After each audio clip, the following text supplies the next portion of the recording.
Mga ka-JM Mukbang, tapos na kami mag-physical. Bali, isang oras palagi.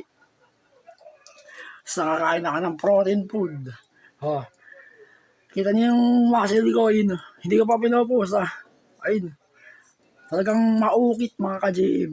Nasa limit ng kain yan. Kung gusto niyo umukit mga ka-JM, yung tamang kain lang. Hindi yung mayat maya. Ang labas niyo na, walang kwenta yung exercise niyo, tapos yung muscle niyo. Matawang mo yung muscle yan, yun ang labas na. Ang gumagawa ng ganun mga ka-JM, yung mga professional bodybuilder. Yung talagang professional. Ibig na nagyayabang ako.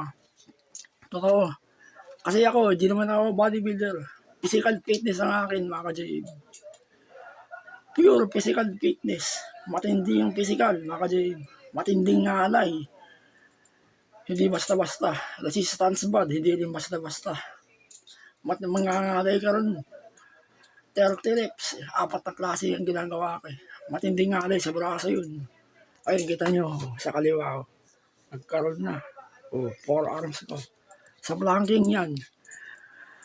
Pinakamahirap sa akin, maka-JM, planking. 2 minutes, matinding ngalay na naka-steady ka. Low plank, high plank, mahirap. Matinding ngalay sa braso, likod, tsaka dibdib, sa tiyan, mga ngalay din yung tiyan mo.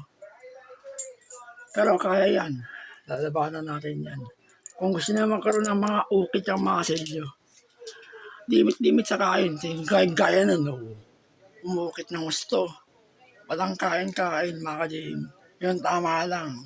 Kita nyo, 3. Kitang-kita yung 3. Limit ng kain. Sa kaliwa, pakita ko ulit. Hindi ko madiin talaga. May diferensya. Pero yun, kita nyo 3.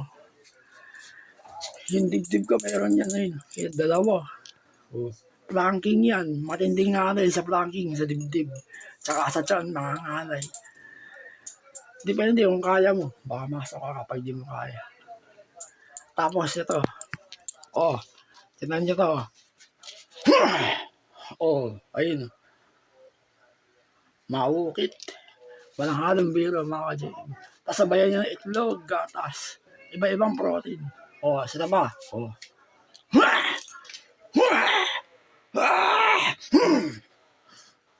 Kitang-kita yung full physical. No equipment, mga ka-JM. Pag ginanto ko po. Tapos na. Huwag niyo sana akong babash.